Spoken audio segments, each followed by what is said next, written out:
Hello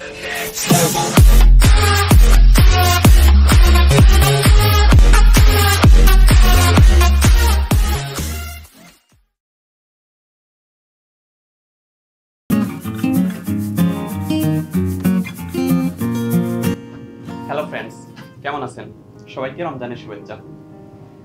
তো আজকে আমি আপনাদের সম্মুখে খুবই একটি ইম্পর্টেন্ট ভিডিও নিয়ে হাজির হয়েছি। এটি হচ্ছে আইপিএস ক্রয় করার ক্ষেত্রে আমাদের করণীয় বিষয়গুলো। তো আমরা আইপিএস ক্রয় করতে গিয়ে বাজারে অনেক সময় আমরা বেশ কিছু টার্মের সম্মুখীন হই বা শব্দগুলোর সাথে পরিচিত হই, যেমন IPS, UPS, sine wave, square wave. তো আলটিমেটলি এই বিষয়গুলো কি এবং আমি আমার বাসার জন্য বা আমার কোম্পানির জন্য বা আমার অফিসের জন্য আমি কি ধরনের আইপিএস বা ইউপিএস নেব বা কোনটি সিলেক্ট করব, আমার লোড কতটুকু হবে, এই বিষয় নিয়ে আজকে আমি আলোচনা করব। তো আলোচনা শুরুতে আমাকে কিছু টার্ম সম্পর্কে জেনে নিতে হবে। চলুন জেনে নিই। যে লোডশেডিং প্রবলেমের ক্ষেত্রে আমরা মার্কেটে দুই ধরনের জিনিস দেখতে পাই, অর্থাৎ দুই ধরনের প্রোডাক্ট আমরা দেখতে পাই। একটি হচ্ছে আইপিএস আর একটি হচ্ছে ইউপিএস। তবে হ্যাঁ, আমরা অনেক সময় ইউপিএসটা শুধুমাত্র কম্পিউটারের জন্য ছোট্ট একটা বুঝে থাকি, আসলে তা না। এটি ইউপিএস মানে বাজারের মধ্যে হচ্ছে গিয়ে আপনার বাসা বাড়ি বা পুরো বাসার জন্য পাওয়া যায়। তারপরে আসুন আছে সাইন ওয়েভ এবং স্কয়ার ওয়েভ। আইপিএস মানে হচ্ছে কি ইনস্ট্যান্ট পাওয়ার সাপ্লাই, আর ইউপিএস মানে হচ্ছে ইউনিরেক্টেবল পাওয়ার সাপ্লাই।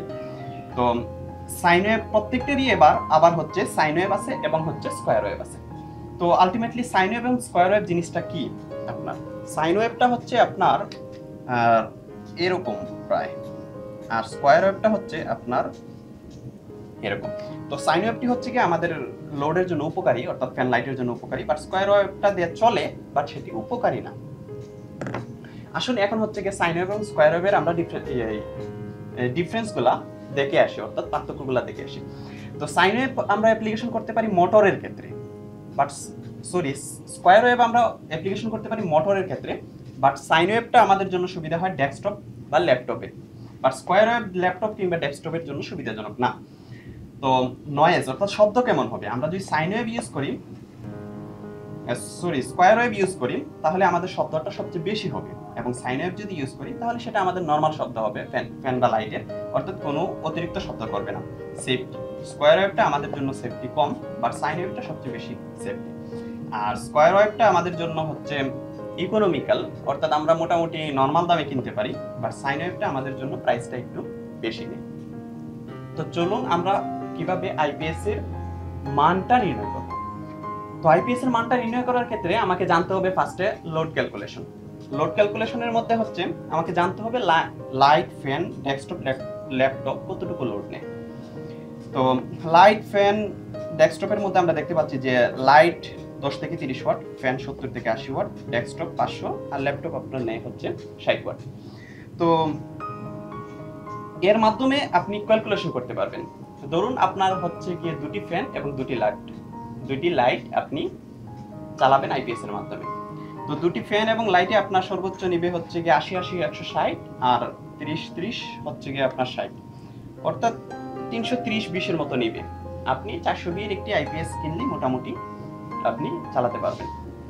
তো আইপিএস গুলা বাজারে সাধারণত বিএর মাধ্যমে প্রকাশ করা হয়। আপনার 500 বিএ, 1000 বিএ, এরকম বিভিন্ন রেটিং এর আপনার থাকে। তো এই লোড ক্যালকুলেশনের মাধ্যমে আপনি বিএটা বের করে নিতে পারবেন। এখন আসুন আমরা আইপিএস, ইউপিএস কোনটা কিভাবে কি সিলেক্ট করব। ফার্স্টে আপনাকে ভাবতে হবে আপনি আপনার বাসা, অফিসের জন্য কি ধরনের লোড ব্যবহার করবেন। যদি আপনি ল্যাপটপ কিংবা ডেস্কটপ ইউজ করেন, তাহলে আমি অবশ্যই আপনাকে পরামর্শ দিব সাইন ওয়েভ কেনার জন্য।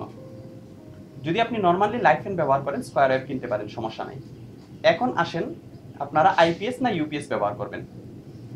তো আইপিএস এবং ইউপিএস এর মূলত পার্থক্য হচ্ছে যে আইপিএস কিছুটা মিলি সেকেন্ডের জন্য অফ হবে, অর্থাৎ আপনি বুঝতে পারবেন যে কারেন্টটা চলে গেছে, তারপর আইপিএস চালু হয়েছে। বাট ইউপিএস এর ক্ষেত্রে আপনার মিলি সেকেন্ডের জন্য অফ হবে না, অর্থাৎ আপনি বুঝতেই পারবেন না যে কারেন্ট চলে গেছে।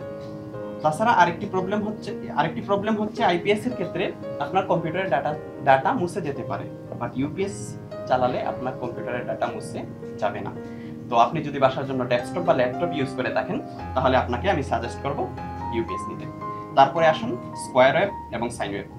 আপনি অবশ্যই দোকানদারকে জিজ্ঞেস করবেন এটি সাইন ওয়েভ কি না। হ্যাঁ, স্কোয়ার ওয়েভ দিয়েও আপনি চালাতে পারবেন, বাট এটি আপনার ফ্যানের জন্য কিছুটা অস্বস্তিকর হতে পারে। যেমন আমরা প্রায়ই দেখে থাকি যে আইপিএস কেনার পরে কিছুদিন চালানোর পরে ফ্যানটা অতিরিক্ত শব্দ করছে। তো এটা সাধারণত হয় আইপিএস এর স্কোয়ার ওয়েভের কারণে বা ইউপিএস এর স্কোয়ার ওয়েভের কারণে। তো স্কোয়ার ওয়েভ থেকে সাইন ওয়েভের প্রাইসটা একটু বেশি, বাট আপনার সবচেয়ে ভালো হবে যদি আপনি সাইন ওয়েভ নেন। সাইন ওয়েভ নিলে আপনার ফ্যানটা বেশি শব্দও করবে না, অর্থাৎ নর্মাল সাউন্ডে আপনার হচ্ছে ফ্যানটা চলবে। তো এটি ছিল মূল আজকের ভিডিও। অর্থাৎ আপনি যদি ল্যাপটপ বা কম্পিউটার বা কোনো অতিরিক্ত ভালো কোনো জিনিস আপনি যদি চালান, তাহলে আমি সাজেস্ট করবো আপনাকে ইউপিএস নিতে, অর্থাৎ আইপিএস না নিয়ে ইউপিএস নিতে, এবং স্কোয়ার ওয়েভ না নিয়ে সাইন ওয়েভ নিতে। অর্থাৎ আপনার জন্য সবচেয়ে সুবিধা হয় আপনি যদি ইউপিএস নেন এবং সাইন ওয়েভ নেন, এবং সেটি আপনার বাজেটের মধ্যে। তো এটি ছিল আজকের ভিডিওর মূল বিষয়। তো আশা করি আপনারা আইপিএসটাকে চিনতে পারবেন, ইউপিএসটাকে চিনতে পারবেন, এবং সাইন ওয়েভ এবং স্কোয়ার ওয়েভটাকে চিনতে পারবেন, এবং আপনি আপনার বাসার অনুযায়ী, বাজেটের অনুযায়ী আপনি নিতে পারবেন। হ্যাঁ, আরেকটি প্রশ্ন অনেকেই করে থাকে যে আমি যদি বেশি বিয়ের আইপিএস নেই বা ইউপিএস নেই তাহলে কি হবে। দেখুন, আপনি যদি দুইটি তিনটি বা 4-5টি ফ্যান চালালেন, আপনার ইচ্ছা, আপনি সেই অনুযায়ী নিলেন। আপনি যদি বেশি বিয়েরটা নেন, পরবর্তীতে আরো 4-5টি ফ্যান অ্যাড করতে পারবেন, বাট আপনি যদি সেই বিয়ের নেন তাহলে পরবর্তীতে আর অ্যাড করতে পারবেন না। তো এই বিষয়টুকু আপনাদের জন্য জানা দরকার যে পরবর্তীতে আর অ্যাড করতে পারবো না, বেশি নিলে কি হবে আর কম নিলে কি হবে। তো এটি ছিল আজকের ভিডিওর মূল বিষয়। তো সবাইকে অগ্রিম ঈদের শুভকামনা রইল। আল্লাহ হাফেজ।